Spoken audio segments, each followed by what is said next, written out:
She went to the market. Okay. Oh, okay. All right. We live. Live, we all the way live now. All the way live. Hey, Isaac, What up? What up, man? since we're Yeah. live, why don't you go ahead and introduce our show today?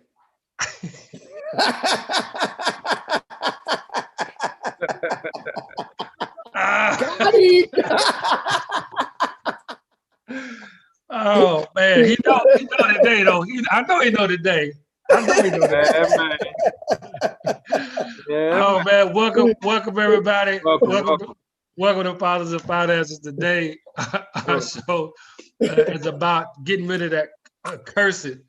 Well, GoFundMe is not bad. GoFundMe is not bad, but GoFundMe for funerals, we want to keep our Black people from doing that. And that's what our show is about. My name is Isaac Crumbly.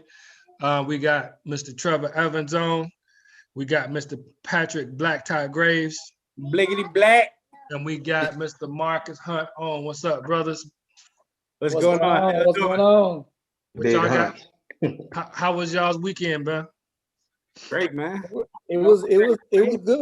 The sun was out all weekend in Florida. I don't know about y'all. Well, I was in Florida, man. It was my wife's birthday weekend, so I was in the Gulf of Mexico, and oh yeah, you were. I was enjoying myself, man. Most importantly, the wife enjoyed herself for her birthday. We had a whole bunch of family down. I'm actually very, very sad at the moment. I just my baby girl just left the house. She's been here for the last 10 days, so I got a chance to reunite with my baby girl. She's been gone for a while, and we got all the way in. We had a couple of fights. Oh, okay. It just got all the way normal. So she just left, man. So I'm a little sad, but it's all good. I'm glad her mama wasn't here, because her mama would have started crying, and then that would have made it rough on me. But I held up. I held up today. Stay strong, brother. I'm staying strong, man. I'm staying strong. So tonight's topic, I think this is the first topic where we're all in agreement with, as far as the GoFundMe and how it's used and why it's used, and I'm very happy that Tanisha decided to do this topic, because it is a topic that's catching waves, as far as how it's being used and by who it's being used by, and what it's being used for. And if you don't know what GoFundMe is out there in YouTube world, GoFundMe is a platform where you can request money for various things, such as a burial of a loved one, or to help out for expenses on a surprise bill or not. And I'm going to assume that it's supposed to be used as an emergency situation, as far as something happened today and the money has to be acquired very, very quickly. And so people are using the GoFundMe as a way of funding an emergency type situation. So I think our topic today is going to be, basically, why is it being used, so much, and take a look at some of the things that it's being used for. So Isaac, what is the first topic about the GoFundMe that's on tonight's show? Well, number one is poor planning. Just the bottom line is poor planning on our parts, and in combination with poor planning, sometimes it's financial ignorance. A lot of times from the financial ignorance standpoint of it, and we'll address that, but really it's poor planning. But from the financial ignorance standpoint, sometimes people think, they hear, oh, how much life insurance do you need? $250,000. Oh my God. Because that number is large, people think the premium is large. So they go, well, I could never get $250,000. And they don't know, man, and particularly if you're fairly young, they don't know, man, that might be $20, $30. Sometimes if you're 18, 19, man, that might be $19 or $20. So a lot of times people hear a large number as far as the benefit is concerned, and then they just go, well, that's out of my league. I can't afford that. But the main reason, of course, is poor planning. And when you've got poor planning, number one, we don't think anything's gonna happen to us. And then a lot of times we lead these lifestyles when it comes to diet and things of that nature, where we're putting ourselves in a bad situation, and we kind of just go like, God got it. God got me in control, and God definitely has us in control. But God also has given us a brain. God Yeah. has also given us tools to reason with and things of that nature. So if something happens to you, and I want to say this again, at my job, I can't always say this, but I only hear this among Black people. Every now and then I hear white people say this. But for those of you that do not want to leave anything for your loved ones, shame on you. I always hear people say, I don't want to leave my wife nothing, to her to pass on to some other dude, or vice versa. And I hear some people say, I don't want my children to come up on my death. I absolutely want my children to come up on my death. If I die, I want my death to set my children up for the rest of their life. Absolutely, positively. So I absolutely have planned for that to happen, not just for my wife, but for my children as well. And in the end of June for my grandbaby. So, I mean, I absolutely plan on this to happen. And so it's really poor planning that derails us. So let's take a look at one particular area that the GoFundMe is being used for a lot, all right? And you can see it you can Google it online, right? And I think this subject or topic that's being used for, goes in just what we do. But I see a lot of GoFundMes out there for that's to fund funerals, okay? To fund the burial of a loved one, all right? And I get it. That sometimes that happens suddenly, right? And you're not ready for it. And of course, it's expensive and you got to get it done. But you think about all those GoFundMes out there for burial, right? Why is that? Why is there more GoFundMes for burial than it is for anything else? And that tells me that there's a need for people to get this insurance to bury their loved ones. But right. My gripe about it is this: GoFundMe has become the soup kitchen, okay, for America, all right? Because whenever, even you see it on TV, somebody dies or somebody is tragically passes away, and it'll be on Good Morning America or Today's Show, so and so family member died, and there's a GoFundMe page put up, and I call it the soup kitchen of America, because I believe it's being used for all the wrong reasons. Okay, now to be clear, and I'm gonna say this first because I only want to say it one time. I know there is a need for the GoFundMe platform, and I know that there are people that legitimately need that platform for what it does. However, I think it's overkill on the GoFundMe. All right, Indeed. It's now become bastardized, right, for what it does, and I think it's a cop out for people that say, you know what, if I need something, I'll just do a GoFundMe. Okay, that's my issue with the GoFundMe. It's now become not something that is used in emergency quick light, but something that is actually an option for people when they want to fund an emergency venture. And that's what I don't like about the GoFundMe. So, Trevor, man, I agree with you 1,000,000%. We've got this, and I'll be doing it tomorrow for the share, where we talk about the financial foundation and the emergency fund. And a lot of us, typically don't understand how to have an emergency fund and things of that nature. That's in the saving your future financial book that we have here at WSB. Can't remember the page. For those of you that need a copy, please get with me. I'll make sure that you get a copy. But that how to have an emergency fund, we just don't have that. But I have that knowledge of how to do that. But again, we'll get insurance for our car. We'll get insurance for a motorcycle. We'll get insurance on our home. We'll get renter's insurance for our possessions. But our life, which you only get one of, you only get one life. You won't put any insurance on that at all. And that's really just negligence, man. I mean, I don't know any other way to put it other than negligence. Right. Yeah, and you're right. People you'll pay for what you want. Okay. Right. And then what you don't want, but you do need, all right, you're gonna end up begging for it. And Right. that's how I view the GoFundMe. All right. I look at it as people that are begging for money. And I get it.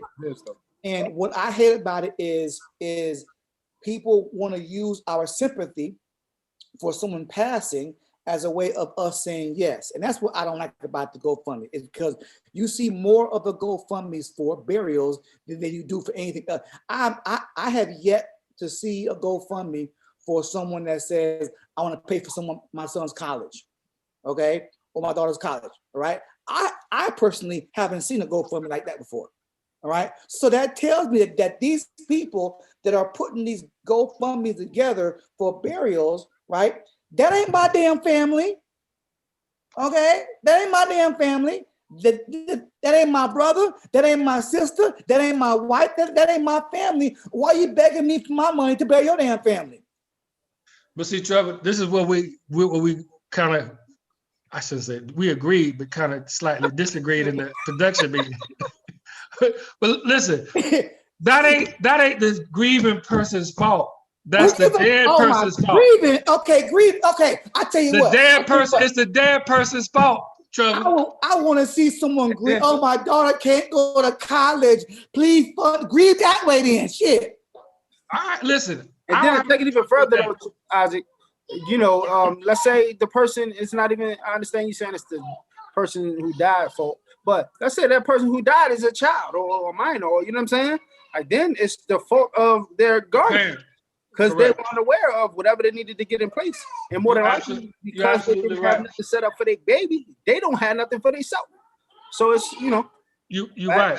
It probably costs just as much to set up a GoFundMe as it would to put together your first premium for a final expense. Let me tell y'all a story, man. I've been in the insurance game a little longer than y'all. I used to manage another company. On a Friday, one of my agents went out and sold life insurance on a whole family, whole policy. He got a conditional receipt. They paid the money. That was on Friday. Saturday, the 12-year-old boy died. On Saturday. On Monday, we get the notification. We immediately sent out the check to make sure that everything is good. Now, that is a very, very unique and weird situation. But they had just, in the nick of time, basically, taken care of a situation where now all they have to do is worry about grieving for the child. That's all they have to do. Once they called us, we sent our condolences, we said our sorries, we didn't process the information. They had a conditional receipt. The child was hit by a car, so it wasn't like the child was sick or anything like that, where they had to do some medical examinations, and the check was immediately sent out. So that's a situation where it works like it's supposed to, and it was done in the nick of time. Obviously, we absolutely hate that, but had we not been able to do that, it certainly would have been a GoFundMe situation, because that was the only insurance policy that they've had. Likewise, I've seen people, this is rare, but I've seen people live in the projects who, if nothing else gets paid, it's their life insurance, because they've struggled with their loved ones being being frozen at the funeral home for 30 days while they was trying to raise money through fish fries, car washes, and everything like that, to t-shirts, trying to get their loved ones buried. And they got to come up with, $8,000 to $9,000, and it takes them 30 days to do it. To get that money in, because they don't have enough life insurance, so they're just sitting up, and it's like having a car at the garage. You need your car fixed, and you can just let it sit there. They start charging you storage fees at the dealership or wherever you get. They start doing that at the funeral home. Like, yo, your person up in here. I mean, I get it. For every one legit reason, there's also one illegitimate reason, okay, to do a GoFundMe, right? Right. But my goodness, man, don't be trying to use my sympathy to fund your lack of planning, okay? Because let me tell you something. Whether I fund it or not, it ain't gonna reduce your grieving. You're gonna still grieve, right? Whether you get paid or not, okay? But my question is, why is there so many GoFundMes out there for people to help bury their loved ones, okay? And I can promise you, somebody came up to them within the last 5 years, all right, and offered to protect their family by either final expense or insurance. And guess what they said? No, I couldn't afford it, or I can't afford it. Okay, but let me go beg somebody else to come bury my damn child. Okay, that I got nothing to do with. But they didn't say they couldn't afford it. It's what you said earlier. Is they buy what they want and beg for what they need. Come on Exactly. now, if you got a job, most of us can get life insurance at our job. Mm-hmm. And hell, most jobs would give you a term policy for basically nothing. Right. But nothing. Almost. Like literally $2 and $3. Let me tell you something, man. I didn't enroll people at the place that I contract at. I didn't enroll people where I say, all right, sir, madam, you can get an extra 2 times your salary for $5. Man, you trying to take my whole paycheck? Ma'am, sir, I said you could do 2 times your salary for $5. You telling me your family ain't worth it? Get as much, if you got a job, man, get as much insurance as you can. Trevor, say that question we were talking about earlier about what your family's worth. Oh yeah. So when I offer a package to someone, whether it's insurance or something else that I sell, okay, and the individual, I always ask them, what is your family worth? Okay. If I was to ask everybody on this panel on the Zoom call right now how much their family is worth, I can probably bet everyone will say priceless. Okay. And I'm gonna call BS on that. All right. Because if a regular policy, okay, is $250, that'll cover you for $500,000, whatever, and you're refusing to pay that, okay, you can't tell me how much your family is priceless, because it's not true. Okay, your family is worth what you are unwilling to pay. Bottom line. Okay, if I come to your house and I want to sell you a policy to protect your family, and that policy costs $250, and you're saying that's too expensive, all right, you're telling me that as a whole, okay, you are unwilling to pay $250 a month for your family. So you're telling me that that's how much your family is worth. And if it's a family of 4, right, you divide that $250 by 3, and each family is worth that individual price. Okay, and that right there is truth, right? When you put it to them that way. Right. So in this case, my people are talking about for $5, their family ain't worth $1. Exactly. How many of us on this Zoom call? I've done it in the past when I was ignorant. Okay, I didn't want to buy something that would benefit my family because I thought it was too much. All right. If the person that was trying to sell me that thing would have told me, well, Trevor, okay, what's your family worth? I'm gonna say priceless. He'll say, no, they're not. Right? Your family is only worth what you are unwilling to pay to protect them. So that right there, that's called truth, right? And I use that a lot when I'm offering someone something that I know they need but don't want to pay for. Right. Well, Patrick, you've been quiet, Patrick. What's up? So David had put in the chat earlier that people go every month and buy $250 dollars worth of Jordans. They do, but they won't. But I think that, you know, how we on here educating and letting people know about things that they just really don't know about. So whenever I'm with a client or with a friend or anything, and I'm talking about financial literacy, which is like all the time, I'm bringing comparisons to it. So like just yesterday, I wrote up a $250,000 policy. Now this is a this is an IUL, but I have to show them all options and stuff. So I show them the term and I let them know like, okay, this is a way that you can be protected. And these numbers, I think that you have to really like show them the numbers and say, hey, okay, so you buy J's, it's $250. These J's are going to depreciate. They're going to be ran down if you wear them. You're not going to have them for the rest of your life. And then that $250 has ran out, right? You give me $25 a month. Your money is growing in this vehicle, and this is what you have at the end. A lot of times people don't really understand, like, all right, if I buy something, what is this thing that I'm buying? How much is it going to bring back to me?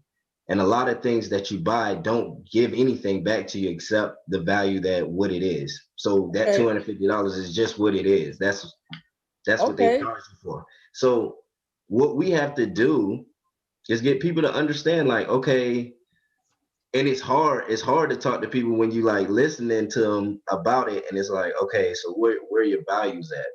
Where do you want to be at in this time? And not necessarily just glooming on death, because everybody's going to die. We all know that, but people don't like to talk about it. People don't like to. I understand that, Patrick. I understand that sometimes we have to educate people on why they need this protection, and I don't think that's what's in question here. Okay, what's in question for me is why the hell, right? Do we turn to GoFundMe, okay, to take care of your responsibility that you should have taken care of? I think that people just wait. They think they have time. No, people are damn lazy, and people are lazy. People are damn lazy. They lazy, and they want me to pay for their shit. That's a part of it, Trevor. But I really think that a lot of times, like, it's been a lot of times that I talk to people and they think they have a lot of time. I should be a damn pastor. I should be a pastor, because that pastor be pimping them, boy. Pimping them. They pimping them. Oh, let God flip your money. Let God flip your money. Lazy. Let God get them pastors be up in the front of that damn room every Sunday. Okay, let God flip your money, and people will they will have their last hours in a wallet. Right. And they will go to church and put it in that damn plate. Here their mindset. I'm gonna let God flip this $5 for me. Are you kidding me? And then the same ones that'll go open up a damn GoFundMe next damn week to go pay for a damn funeral or a damn vacation. Yeah. And that comes the lack of knowledge. You know what I mean? Lack of preparation.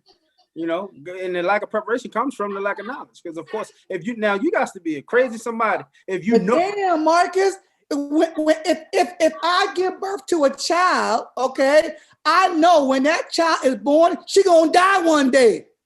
Right, Trevor. But you gotta understand our people. I got GoFundMe and take it out though. That's all right though. You go ahead and die, baby girl. I got GoFundMe that's gonna bury you. I'm gonna go beg for the damn money. That's what pissed me off, man. Yeah, for sure. I mean, I done told y'all. I don't care. You can be on the side of the street, okay? If your sign say, please give me $10 so I can go buy some liquor, I'm gonna give it to you. Because you're being honest at least. Okay? At least you ain't playing with my emotions. They being honest, they being honest about needing it for a funeral. They ain't playing with my sympathy. But my baby, guess she done died. We can't bury her. Oh, how long she been alive? How long she been alive? How long she been alive? So you mean to tell me she been alive for 35 years, okay? And you just now figure out that she's gonna die?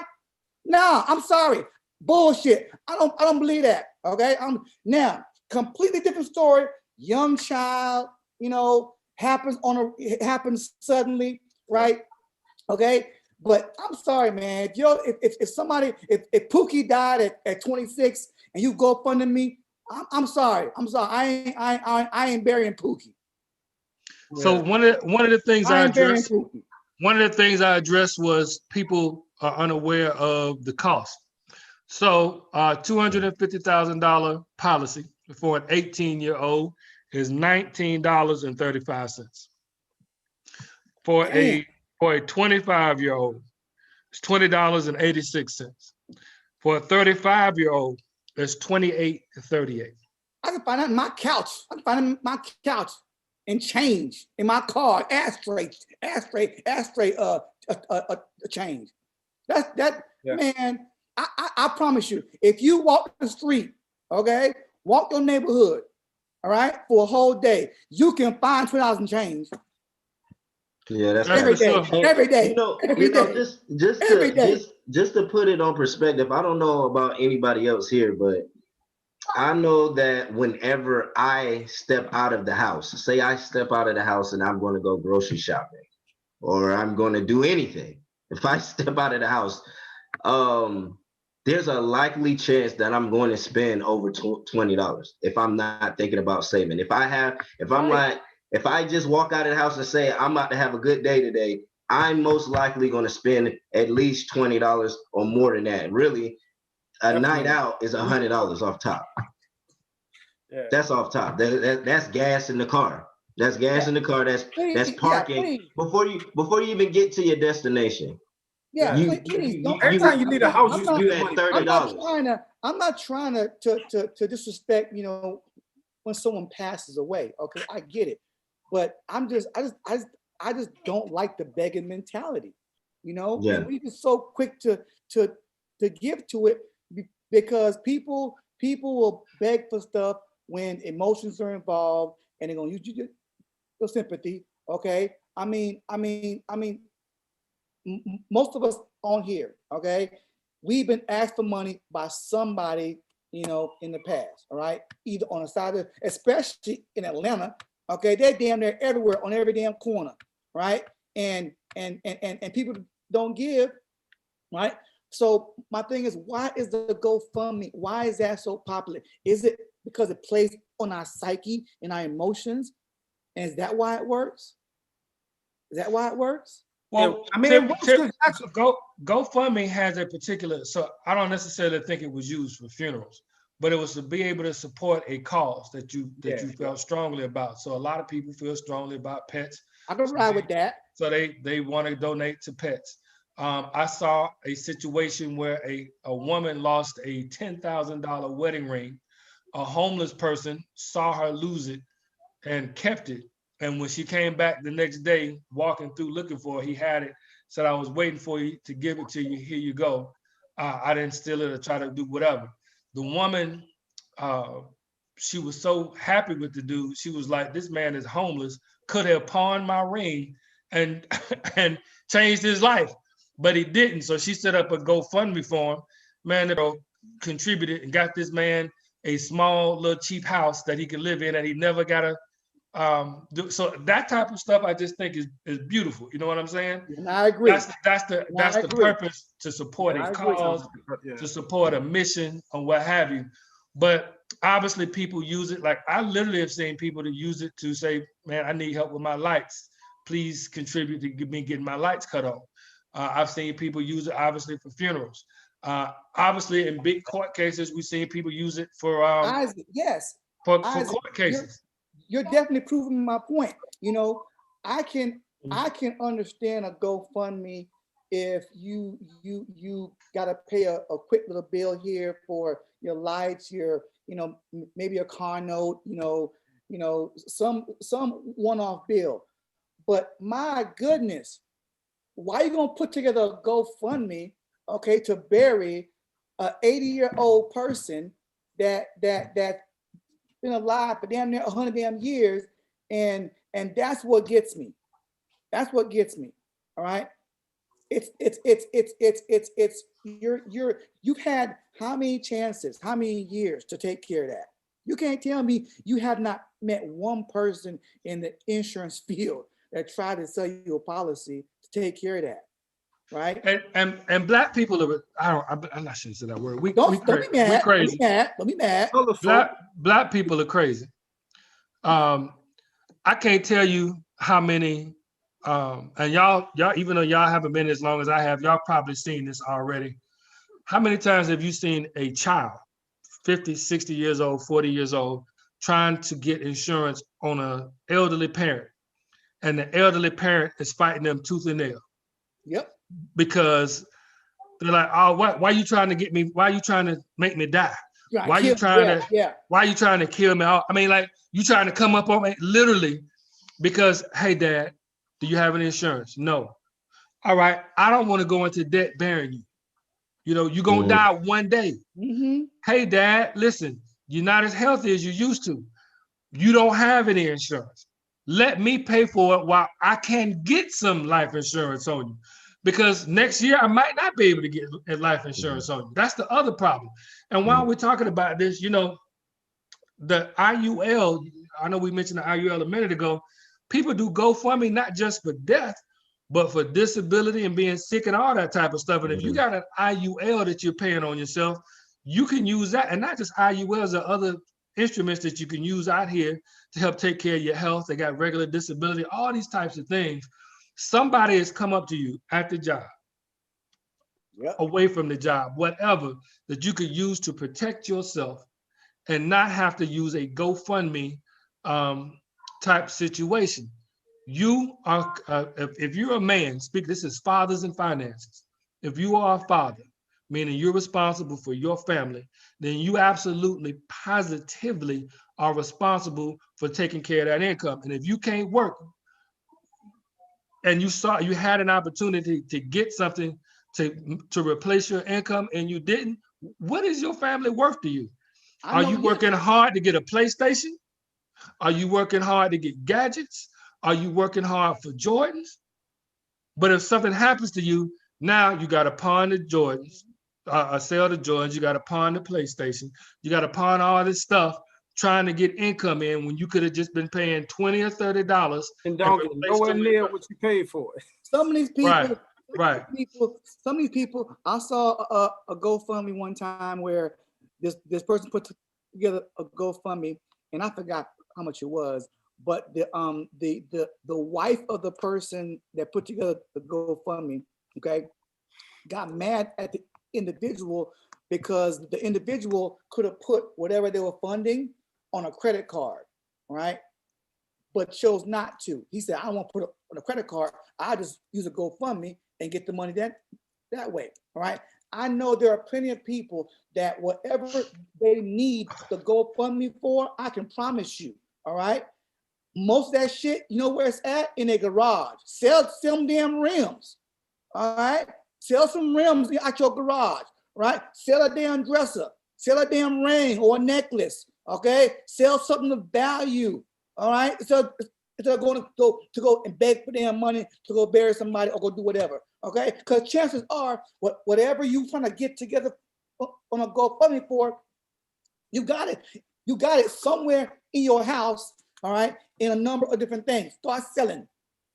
So basically, what we're trying to say, and what I believe that Trevor's trying to convey is that the GoFundMe's purpose is not to bury your family members. You definitely want to look at everything, and you know, I'm sorry, but Isaac spoke about the insurance, and I can tell you right now, about different insurances like car insurance, all of these different insurances. And the government makes you pay for that insurance to have on the car for you to drive it. But they're not going to make you pay for insurance over your life because they know that's going to benefit you. You know, at the end of the day, by doing that, you at the end of the day, by doing that, you're not only taking care of yourself, but you're setting a trend in your family to continue to build and to continue to take care of your things first. Like I had a drill sergeant that told me one thing that stuck with me. And she said to me, she said, you good at everything and the hard things don't mess with you, but you have problems with the small stuff. She told me that if you take care of the little things, everything else was going to pan out for you. So life insurance is a small thing that we have to bring up on this big platform to tell you about because you're not understanding. You know, we don't really understand the value in putting that in place for ourselves so that we don't have to worry. So a lot of times people are out here and they worry about, what if I don't accomplish this before I die? How is my family going to be good? Well, at the end of the day, if you put something in place already, whether you make it to your destination or your dreams or goals that's going to take care of your family or not, you already set that up. So And that's how I Patrick, look at insurance. The GoFundMe is something that, you know what I'm saying, if it's there, if you have to use it, and I mean, I'm not shaming you for it, but it's not it like Isaac and Trevor was talking about. Hey, it's not for that reason. If you have and Patrick, something that you want to put together, like, hey, I want to clean up the streets in my neighborhood. Hey, let's yep, do a GoFundMe, and we go yep, do that. Because if you think about it, if you got 1,500 people on your Facebook and you ask for $1, that's on $1,500 that you can use. You ain't even got to ask for a lot. If you know a lot of people, all you got to do is ask for $1, yeah. and And that's a lot Patrick, of They're money. gonna get more than $1. you gave a Mhm. good point, Patrick. You made a great point that people don't understand. And I'm about to piss off some people. Okay. Things right, okay? Because you said that, and I ain't gonna apologize. Don't get mad. You said that the reason why people will get the insurance on their cars and all that is because the government says so, right? And you are 100% right. Our government will never support anything that will benefit you. Okay? They will never support anything that will benefit you. Right? So yes, if the government love us so much, all right, why don't they make everyone get life insurance then? Because it will benefit us. And they don't get any money off of it. You don't get Exactly. taxed. And exactly. They don't tax it. And the government will not intervene in anything that will hurt us or harm us. That's why you see so many damn liquor stores on the corner of the Black community. And guess what else you see in the Black community that you think benefiting you? Churches. Oh, come on. There's a church in every damn block. There's an AME church some damn where begging for damn money. Passing around that All collection. right. Hey, God flip this dollar for you. Trevor, I gotta Man, come please. because I I'm give a a Baptist. damn. I'm a Baptist. Pimping ass And pastors. I gotta Them jump pimping ass into pastors. this. I gotta jump into this. It's not necessarily that the church is not benefit us. The church is good for one thing, and that's to come together in your spirituality. Now, what people use the church for, and Yep. what people look at the church for, as Yep. far as our community, is supposed to be, we put our money into the church as if it's a bank or institution that's going to put things back into the community, and that institution does not do that. Nope. So we have a lot of people that look at the church and say, oh, they taking money and they not giving it back out to the Wisconsin, but that's not their function. Man, It's not the things people will pay for these days is crazy. And then they put it, I mean, I'm not against church because, you know, I'm a God-fearing man. I'm just telling you. Church, but They ain't got nothing to do with it. They got nothing to do with it. They got nothing to do with it. They got nothing to Yeah, do with it. I'm just saying that function that people think about the church being is not correct. Like, the church is not there to put money back into the They got community. that damn, they The got community. that one pastor on TV selling water. Selling water. That miracle water. Oh yeah, yeah, No, yeah. have That's you? in there. I think it's that pastor named Benny Hinn that touches you on the head, knocks you over. That damn pastor, all he doing is Let he me- going home every Hey, weekend. I got knocked out by him though, He for going real. home every You got something weekend. going. He go My home father- every weekend. He kills 5 gallons of water, okay, and then Hey. peel a damn cup and then sell that damn thing. Miracle water, miracle Listen, water. And they buy it. my father said if Benny Hinn tried to lay hands on him, he won't. He said he want to go up on stage and let Benny Hinn try to touch him, and when he does, he gonna knock him out. That's crazy. Hey, Isaac, I'm really astonished that you brought that up because when I was, oh man, I might have been 13 or 12. I actually went to an event that Benny Hinn was having, so we was at the church. I don't know what going on with that man. The sermon was good, but he did something because I went out cold. I didn't go up there and get, I didn't go up there and get touched on or anything like that, but I was standing close enough to this. Got caught up. Hey, I was standing close enough to the stage whereas though, I felt something. And I'm not saying that this man got powers or anything on that stage or anything like that, but he is doing something. You But I felt ain't gonna you say felt you felt the power of groupthink. That's all it was. Power of Oh. groupthink. a group thing. Groupthink. You know what that is, right? You heard of that before. No, explain to me. Groupthink is when you talk to somebody that is very, very charismatic and persuasive, Mhm. and he's got a ton of people around them that believe. And let's say, for instance, he waves his hand, and everybody that believes falls down. Yeah. You, because you're in the middle of that, you fall down because you're going off the faith of their belief, and they really got to do with anything. Somebody like me, We call that I'm legitimately standing up. Now you were 13. Now you were 13 too. Mhm. Sorry. You were 13, so that also makes a difference. But like my father says, I really want to go there because when he waves, does his little hand like that, and everybody falls over. When I'm standing, I want him to see me when I walk up to him and smack the shit out of him. Hey, Isaac, I ain't gonna lie. I'm gonna tell you like this, Isaac. I'll tell your daddy to tread softly. That man's gonna knock some stuff out. I don't know, bro. I'm talking about the lights went out. The lights went out. Hey, and man, listen. All I could hear was bodies landing by me. We getting off topic, but you know the man got somebody by the light switch. When I do this, cut off the lights.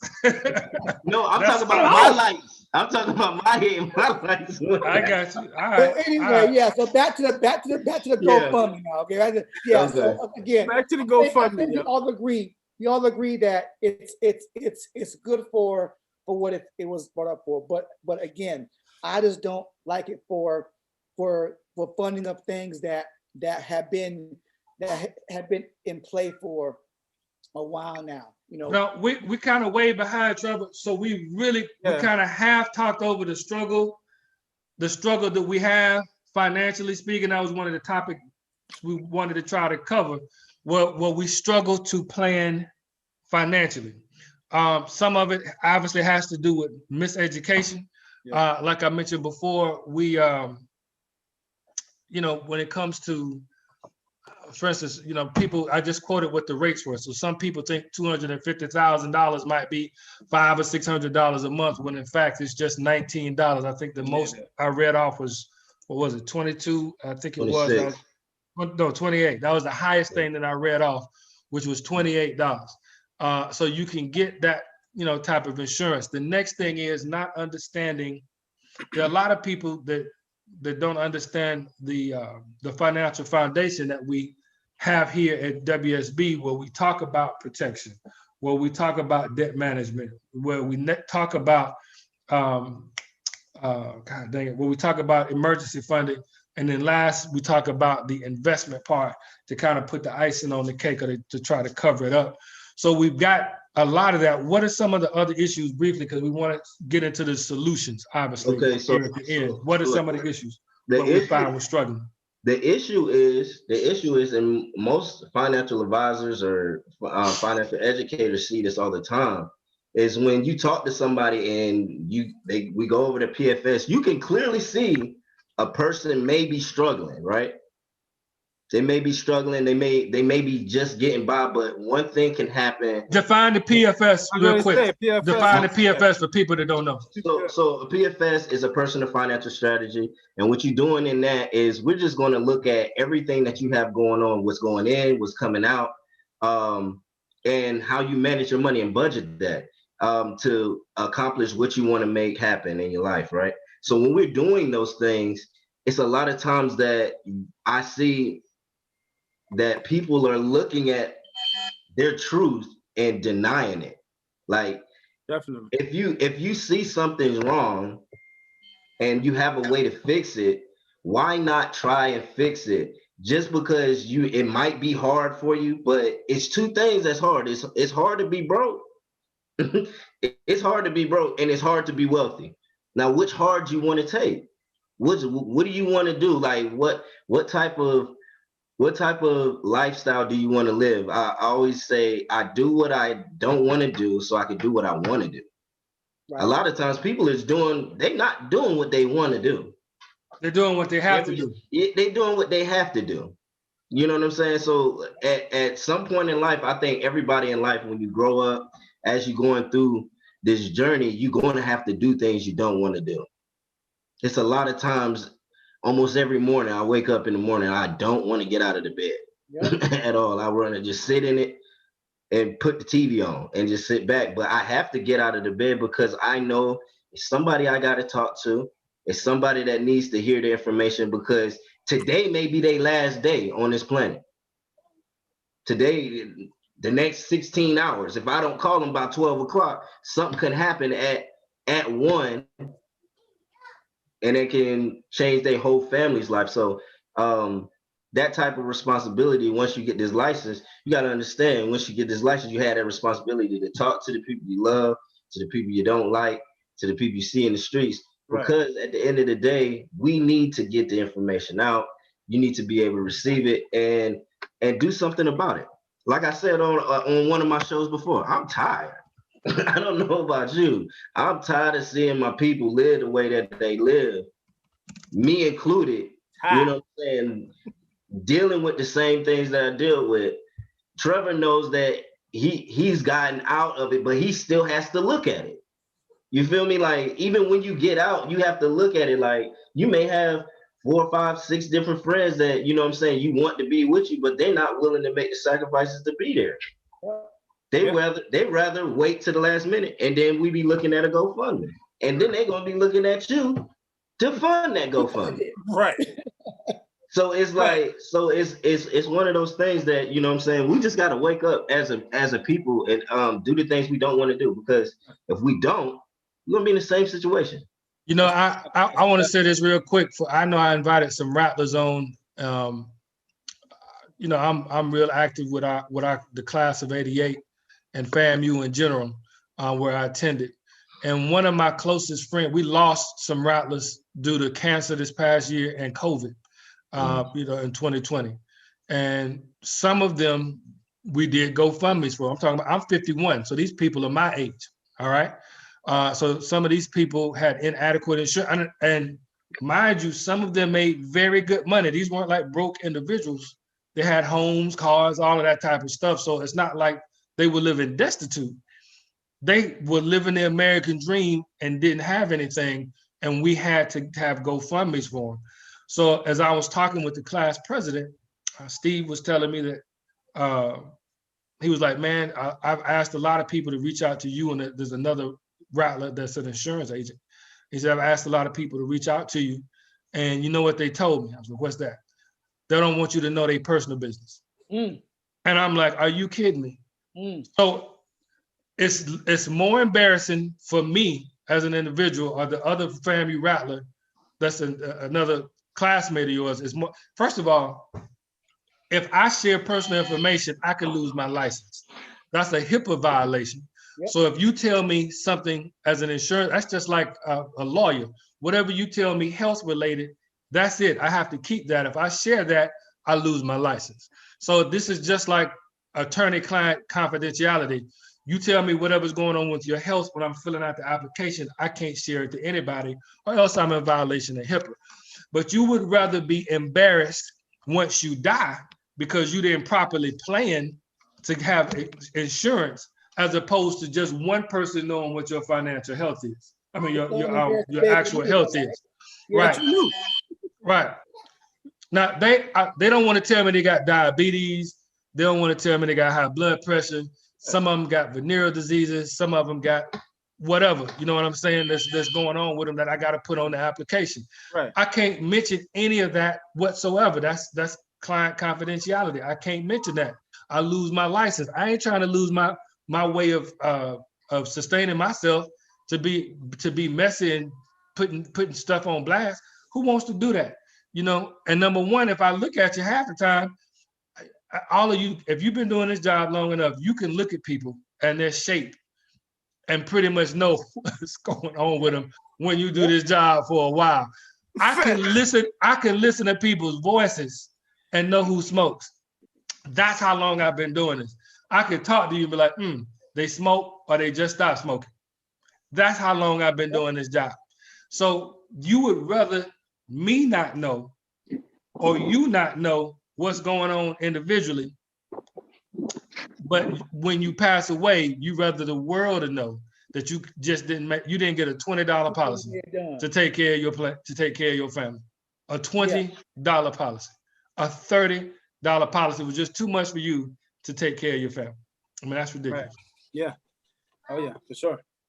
That's ridiculous. For All right. We got 10 minutes. We got 10 minutes left, y'all. We got to get to the solution. Before we go into it, get into the solution, understand. Breaking up, Patrick. Is that me or is Patrick breaking up? That Isaac is talking about. This is something that you get when you're, I mean, I guess you can get them when you're older as well, but I don't, like, what's the statistic as far as how many term policies pay out? It's 98%, right? That don't pay out, right? 98% don't pay out. Okay, so 98% don't pay out. So when we know that fact, and some people take that and say, oh, okay, well, I don't even need to get it then. Understand that with everything. Explain why they don't pay out. Explain why they don't pay out. Okay, so why term policies usually don't pay out is because a lot of times people outlive the term. So you get a 20-year, you get 15-year, whatever the case may be, and you may outlive the term. You're not paying attention to it well, now you can convert this term into permanent policies now. So there's no excuses why you shouldn't have insurance on yourself, because you can pay less now, and then when you start making more money, you can convert it. Right. You know what I mean? Like, you can always have something where it's going to take care of you and your family, because things are happening every day. It's happening to our families, our friends. I just got a call today that one of my friends I play football with died. I didn't even know. He died 2 weeks ago. Wow. I didn't even know. Don't even know how he did. You know what I'm saying? And I got a family member, his dad died. My cousin's dad died. So this thing is happening to us, and the world has got diseases that's out there, that's airborne, that's killing folks, and people still looking at it and saying, "Oh, I don't think I need it," or "I'm gonna wait. I think I'm a wait." But it's just like this. Those same people who wait about insurance or taking care of the little things are the same people that miss $1 million opportunities. Things that can take you from one place to the next place, one situation into a lifetime of something that you never thought that you would ever be in, because you wait and you overthink something instead of saying, all right, this thing that comes to my face by no reason. Nothing comes to you just because. You know what I'm saying? If you're on this show right now and somebody invited you, it wasn't by accident that it happened. So take what you know what I'm saying, take the information for what it is and continue to make strides and make changes. For sure. But we will so the solution. What's the thing you say, what Tanisha's supposed to do? Because that's very true. I'm glad you put that in the chat, Tanisha. You know, when you were talking about the terms, Pat, and if you go over it, and Tanisha just put that the clients, I mean the agents don't educate the clients on what the term is. And that's big. That's a high percentage. 98% don't pay out. Like, come on, you mean to tell me that? See, that's why y'all need to talk to people like myself, Patrick, Isaac, and Trevor, because we're gonna let you know, we're gonna educate you. Not only are we gonna make sure you're protected, but we're gonna educate you so you don't miss out on those opportunities and lose that protection. And you know what I mean? Everything you need that you have in place to set you straight. That's right. To the solution. So Trevor, I see you talking, brother, but I can't hear you. If you can't afford to GoFundMe, then or the policy, then you're cool with it. Create a GoFundMe, okay, to get the money to pay for your damn policy every damn month. Right. Do that. Another thing is, join our campaign, learn and earn at the same Facts. time. Facts. Because we are here doing those same things. We That's it. didn't all start here. How much is that You know policy? what I'm saying? We didn't all How much is going to learn cost these you? $100 a terms month? just because. Say that again, Trevor. I'm just telling. I'm saying if that policy gonna cost you $100 a month, okay, and that's $1,200 a year, all right, and you times that by 20 years, all right, get you a GoFundMe, okay, that will create $24,000, and there you go, there you go, there you go. Please contribute to my GoFundMe to go pay for my damn policy every damn month. Now, for those of us, we're talking about solutions. Now, for Yeah. those of us that, are struggling financially, we've already told you, you don't have to, first of all, start where you are. Start where you are. If you don't have a lot of money, that's fine. If you got $20, you can get a term policy. You got $30, you can get a term policy. Start where you are. But for those of us that have a little money and have not started, you've got numerous options. Number one, obviously you can get a more expensive term, and you want to do something called the dime method, where you take your debt, your income each year, multiply it by 10. Then you got your mortgage, and then education for your children. Add that number together. That's how much life insurance that you need. That's the dime method. That's also found in Saving Our Future financial book. We can get into that a little bit later. As a matter of fact, I'll get into that tomorrow on our share. But as far as that's concerned, that's what you need. Secondly, there's other instruments that you can use, such as what Trevor likes to call the royal flush, the IUL, where not only can you get protection for your life, you can get protection for disability. You can get protection, you can get retirement protection. You can get all types of protection in one vehicle, one financial instrument, one vehicle.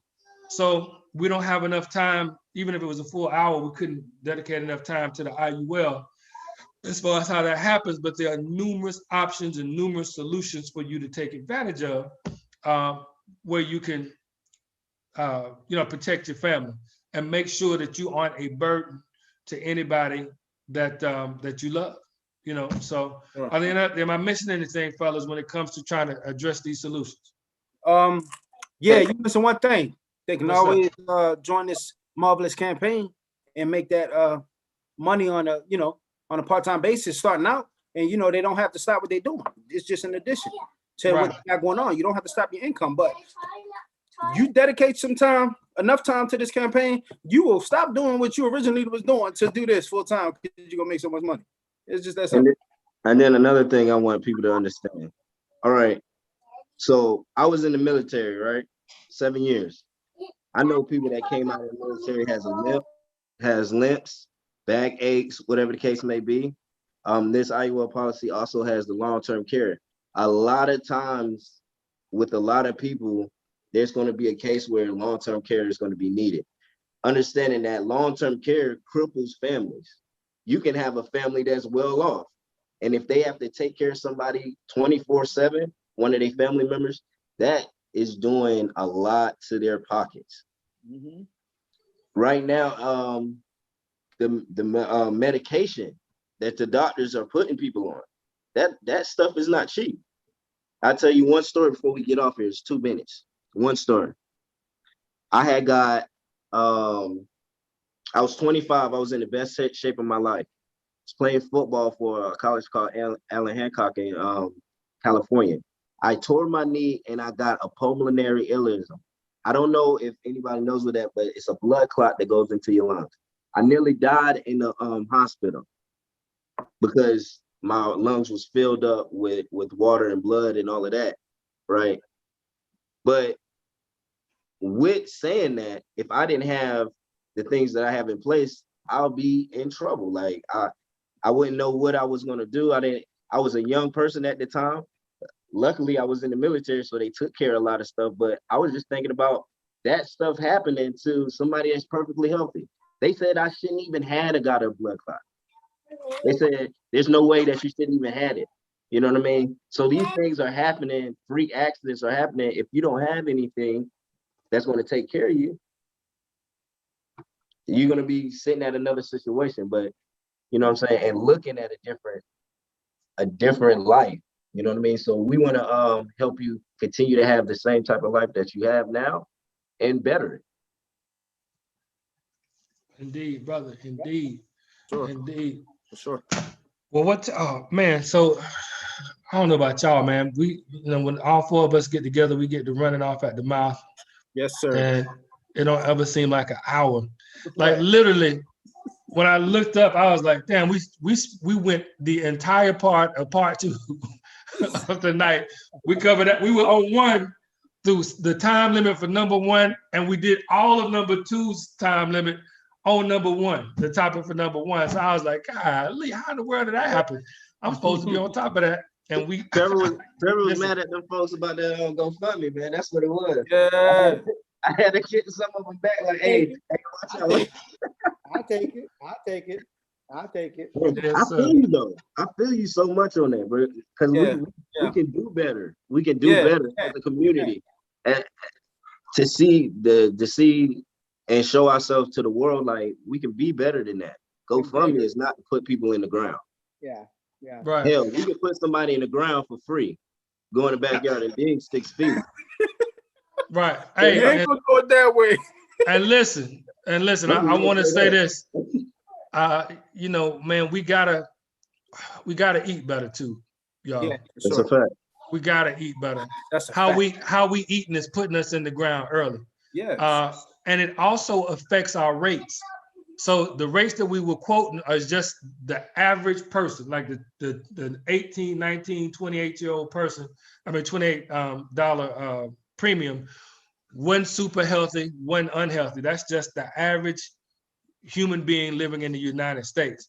When you start adding to the fact that, hey, you got morbid obesity, when you start adding to the fact you got high blood pressure, when you start adding to the fact now you got diabetes, boom, we got to start doing better on that, man. And that affects your rate. So we want to keep your rates down. We want to keep seeing you here. We want to be healthy. We want to do all of that. Femi says fruits, veggies, and herbs. That's what I'm talking about, sis. That's what we're talking about. Definitely. So guys, Marcus posted the link in the chat for those that have logged on. Thank you for coming on board. That's where you can get your personal financial strategy from. I posted it again. He posted it again to get your personal financial strategy.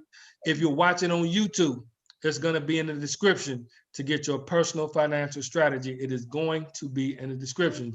Either myself, Trevor, Patrick, or Marcus will reach out to you, or possibly even our the producer of the show, the very strict taskmaster who could have been a Catholic nun, Miss Tanisha Steiger. Now I know she's not a Catholic nun, but she could have been a school teacher. You know how they say the school teacher. I knew she was gonna say something. I knew she was gonna say something. But one of us will get on and assist you. So for me, good night, y'all. Love you. Good night. Peace and blessings. Sure, we'll see y'all next week.